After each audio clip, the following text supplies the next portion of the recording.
Welcome to rSlash AmITheButthole, where we get to judge strangers on the internet. Am I the butthole for making my girlfriend homeless after she yelled at my little brother? I'm a 25-year-old male and have lived with my girlfriend for the past few months. I pay rent and all bills because a few months ago she was kicked out of her parents' home. That's a story for another time. Although she also does have a job. She's horrible with her money and has no savings. So, a few weeks ago, my little brother, 10, moved in with me, and my grandparents said they were going to move overseas and couldn't take him. My parents passed a few years ago, and when they passed, I was still in college and hence couldn't take him in. Even though I loved him very much, still obviously do. When I got my own place, I felt it would be selfish to uproot his new home, so just left him with my grandparents. However, I visited him almost every day while he was living there. When I informed my girlfriend of my little brother moving in, she was very angry, although she eventually calmed down and accepted it, probably because she realized she could do nothing about it. My girlfriend has been quite aggressive to my little brother. My little brother is very shy and has anxiety issues and often has panic attacks. Therefore, the day before he came, I told my girlfriend to be welcoming and make him feel wanted on her part. However, the last few weeks have been very concerning. She's been very aggressive with my brother. Yesterday, when he accidentally spilt his drink on my lap, she yelled at him and called him worthless. He started crying and kept apologizing to her while hugging me and hiding his head in shame. I told her that she could no longer live with me given how she treated my brother. I was aware that by making her leave that she would be homeless. However, my brother comes first. Am I the butthole for making her homeless without giving her time to sort out other arrangements? If she wanted time to make other arrangements, maybe she shouldn't have yelled at the little brother of the person paying all the bills. Nah man, you get 0 out of 5 buttholes. I will admit that kicking her out is a little bit extreme, but at the same time, she's really showed her true colors, so you're definitely justified in breaking up with her. Am I the butthole for turning off the Wi-Fi when my husband camps in the bathroom for extended lengths of time? My husband and I are the parents of twins who are less than a year old. Anytime my husband should be doing something with the children, it's his turn for a diaper, a bottle, even just soothing a fussy newborn, he always goes to the bathroom first.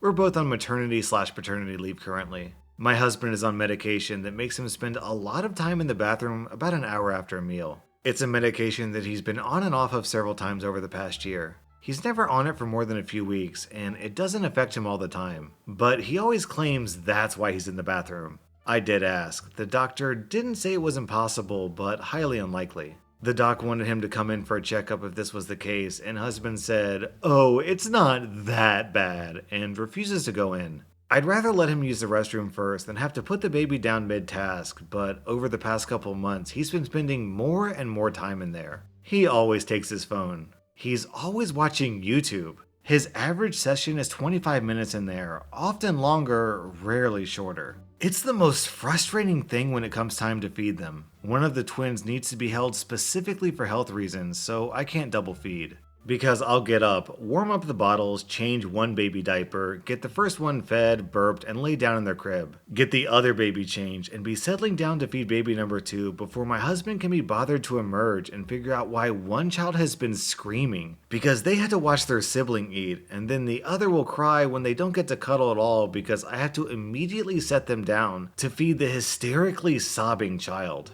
Yesterday was a week and a half since I started truly keeping track, and he, only twice in 10 days, hasn't ditched me to go camp out in the bathroom and let me finish 80% of the childcare. Today, I started a new rule. If he's in the bathroom for more than 10 minutes, I flip the Wi-Fi off. He hasn't spent more than 15 minutes in the bathroom at a stretch today, but is extremely upset. I feel like the fact that, without the Wi-Fi, his uncontrollable toilet issue cleared up rather quickly proves why it needs to be done. But he feels I'm being unreasonable, and I need to make sure sleep deprivation isn't making me a butthole. OP, 0 out of 5 buttholes. You're already taking care of 2 babies. You don't need to deal with a third. Unless he's watching rSlash videos, in which case you get 5 out of 5 buttholes.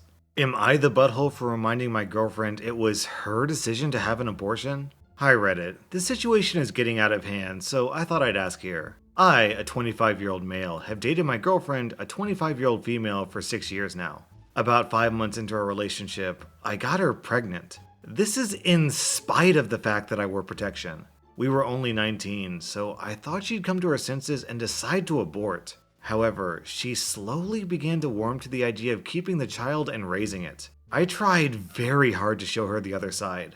My parents contacted her to voice their disapproval of keeping the baby, but this didn't sway her. So then I contacted her parents, and they sided with me. This swayed my girlfriend a bit more. Ultimately, it was only when I told her that I would leave her if she kept the baby that she agreed. Now, this wasn't me abandoning responsibility, but rather it was me stating my boundaries. If she wanted to bring a kid into our lives, then I would walk away. I'd pay whatever support was necessary, but she would be making a decision that alienated lots of people. It wasn't just about her. We've stayed together since. However, these past few months, she's been acting different. She started bringing up this abortion and asking why I was so against it.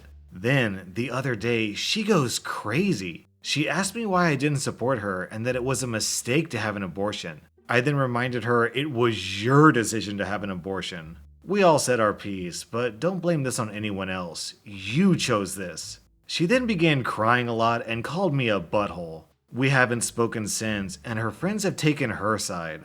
Ultimately, I think she's trying the blame game. Am I the butthole? Oh my god. If you've ever wondered what the definition of gaslighting is, here's your example. Dude, you got a group of people to gang up on your girlfriend and basically convince her to change her mind. And then, when she starts trying to process the grief, you're like, well, it was your decision. So yeah, 4 out of 5 buttholes for you, 0 out of 5 buttholes for your girlfriend. Am I the butthole for not wanting my son to literally be named John Doe? So my last name is Doe. It hasn't affected my life much apart from occasionally being called Dodo while growing up, or friends spelling it Doe as a joke, and I'm generally pretty neutral about it. My wife is 6 months pregnant and wants to name our future son after her grandfather, who died of cancer in September. His name was John. I liked her grandfather, and I know he and my wife were very close, but I won't even consider it, not even for our son's middle name. I feel that's just setting him up for a world of problems, especially when he grows up and has to apply for jobs. Nobody's going to believe John Doe is his real name. My wife thinks I'm being a butthole for vetoing a name with a strong family connection and says I'm exaggerating the issue he would face. Am I the butthole? OP, your wife is stupid. I'm sorry. That is a terrible idea. Down in the comments, someone actually posted an article that someone wrote about a real-life John Doe and all the terrible things he has to deal with on a daily basis. As you might expect, the most common one is when he says his name and people are like, no, really, what's your real name? And then he has to go through this whole thing every single time and explain, yeah, that's my stupid name. But it gets worse than that. The guy in the article says that every single time he goes to an airport, he has to get stopped by security. Please don't set your son up for a lifetime of complications. Am I the butthole for telling a boomer couple to move out of their house? My wife and I bought a house a couple of years ago. It's a decent sized yard and we even have a couple of chickens. This is Los Angeles. We have 3 boys, 6-year-old twins and a 9-year-old. They're kids, they're loud. Not screaming loud. They love playing in the yard and playing at the park literally across the street. My next door neighbor complains all the time about the noise level in the yard and at the park. They're this boomer retired couple with kids my age, mid-30s. Actually, most of the neighborhood is like that because so few people, especially with kids, can afford a house in that area. So it's a bunch of retired boomer snitches with Ring and security cameras at their front porch. No, nothing ever happens here. And they designated my neighbor as the block cop. The funny thing is that the kids are hardly home. They're in school most of the day and have sporting practices and games on the weekend. I tried to reason with them, but they feel that because they lived in their house for 40 years that we have to follow their rules as their next door neighbors and keep quiet. I have no sympathy for them. These are people who bought their sizable home for $40,000 in the 80s, and if adjusted for inflation, it's like buying the same house for $125,000. But it's a house in LA, so it's more like $1 million. My wife and I make good money, but our mortgage is astronomical. We're working much harder than our neighbors ever did. Yesterday, our neighbor came to our door and complained again about our kids being loud. Not too loud, just loud. At the park, per the other neighbors who lived across the street from said park. Then he lectured me about my logic of moving to a quiet area with loud kids. If that wasn't bad enough, he suggested that my wife and I look at homes by the ocean because you don't have neighbors to the west of you. Houses by the ocean are like millions of dollars, lol. I asked him how I would do that, and he said that wasn't his problem. So I told him that he should move out of their house and move to the ocean where he won't have neighbors. I caught some flack for being rude to an older person, but I don't think I was. OP, you are absolutely the butthole. Most people down in the comments say that everyone sucks here, but I actually disagree. I think it's just you who's the butthole. So let's recap, shall we? First of all, you moved into a neighborhood that you said yourself is basically filled entirely with retirees, and then get upset when old people do old people things? Also, if multiple neighbors are reporting that your kids are too loud, then they're not the problem, you and your bad parenting skills are the problem. And I'm gonna be honest, you got this kind of like judgy personality throughout the post that kind of rubs me the wrong way. Like, what's wrong with having a Ring doorbell? How does that make anyone a snitch? I've got a Ring doorbell because I work in the basement and it's really hard to hear the doorbell from the basement, so that allows me to link it up to my Google device. Also, I can see when a package gets delivered so I can go grab it before some porch pirate takes it. And so what if they bought the house for $40,000 in the 80s? Does that mean they're not entitled to peace and quiet in their own home? I'm gonna be straight with you, OP. I kinda get the vibe that you're an entitled parent. It's always the other person's fault, it's never your fault or the fault of your precious little babies. Am I the butthole for saying my babysitting rates are $35 an hour? I'm a software engineer with a full-time job and a side hustle of doing freelance coding work in my own time. I've always been the type to have a side hustle I put a lot of free time into. I get really bored sitting idle. My freelance hourly rates are $60 an hour, and at my full-time job, my hourly pay works out to about $40 an hour, so that's how I value my time. Anyway, over Christmas vacation, I was staying at my parents' house. My cousin was also staying over with her 3 young kids from Christmas to New Year's. I'd been planning on doing some work on my freelance projects when I had free time, in the morning when my family had no plans. I wasn't in any rush, I was already ahead of schedule on them all, but I didn't really have anything else to do. It was in a really rural area and it's like an hour drive to the nearest anything. Then my cousin and her husband asked if I could babysit all day for 3 kids so they could visit some friends in the area and hang out with just adults. I said I'd planned on doing freelance work at the library and she offered to pay me to babysit. I said I could if they got close to my freelance rates. She wanted a number, and although my freelance rates are $60, I didn't feel like that was right. It was high. But I didn't want to go too low. Honestly, babysitting 3 kids would be harder for me than the routine coding work I had for my freelance project. I don't know a lot about kids, and I've never babysat for long, and I had a feeling it would be stressful and difficult. So I said $35, which is below what I make hourly at work and what is the bare minimum I'd value my time for if that time is spent doing difficult work. And she went crazy at me, saying that's a ridiculous rate for babysitting, that I was entitled and being selfish, that I'm trying to take advantage of how she didn't have other options, etc. I said that's way below what I'd be making if I had the time to do my own work, and I'd be putting off my own work to babysit.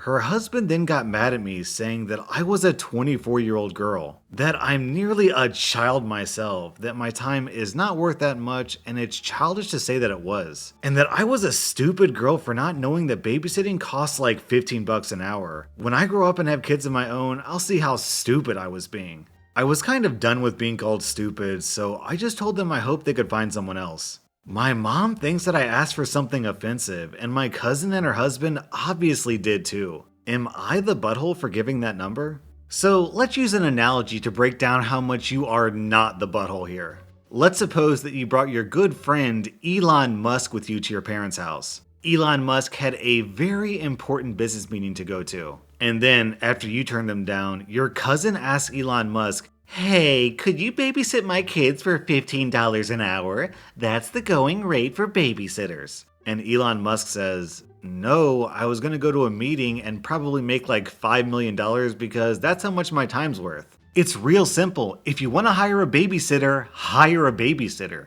But if you wanna hire a babysitter, don't hire a frickin' coder. Will I be the butthole if I posted a video montage online of my neighbor throwing things in my yard? My mom and I bought a duplex for me to live in and manage during my years in college. Bought the house in 2018. I moved in the summer of 2019. We installed a Ring video security system along with a front yard doorbell and backyard video floodlights. When I moved in, there were a ton of branches and limbs by my neighbor's fence. That was odd since we only had one medium-sized tree nearly 10 feet from the fence. Later that summer, the backyard Ring camera caught the neighbor throwing branches over the fence. We realized that that is where the huge pile came from.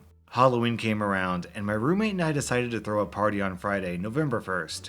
We tried to talk to Mrs. Stick Thrower, but they weren't home during our 3 attempts. We left a note explaining it, along with our names and numbers. The party was over 30 people coming and going, along with music and a beer pong table in the backyard. Cops were rightfully called at 11:45, we shut it down. On the 4th, I was in class and got a front doorbell notification. It was Mrs. Stick Thrower pulling up my decorative styrofoam tombstone and throwing them behind the bushes. When I got home, I saw that one was broken. My roommate and I decided to call the non-emergency line about this because obviously she had no respect for us, and this is the South, so anyone could have a gun. A cop came out, we showed her everything, and we went to talk to the neighbor. Her fiance opened the door, claimed she wasn't home despite her car being there. Anyways, time went on, and I noticed that she came into our backyard via a gate, which was deep in my backyard. This freaked me out as video showed her smoking and wandering around my backyard.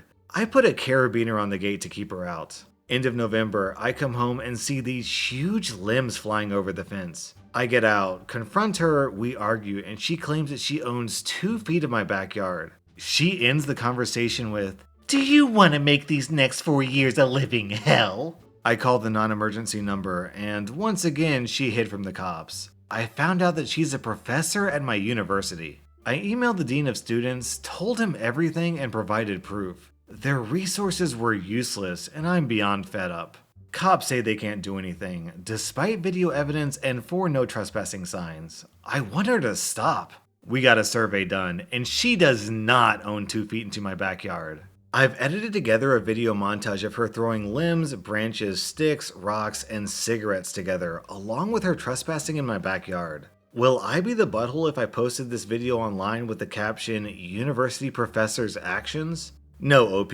The only thing that will make you a butthole in this situation is if you don't also send a copy of that video to me so that I can publish it on my channel. Also, since your neighbor has demonstrated that there's literally no consequences to throwing garbage in someone else's yard, then I think it's time to fight fire with fire. What's she gonna do? Call the cops? Clearly, that doesn't do anything. That was rSlash AmITheButthole, and if you don't hit that like button, then you get 5 out of 5 buttholes.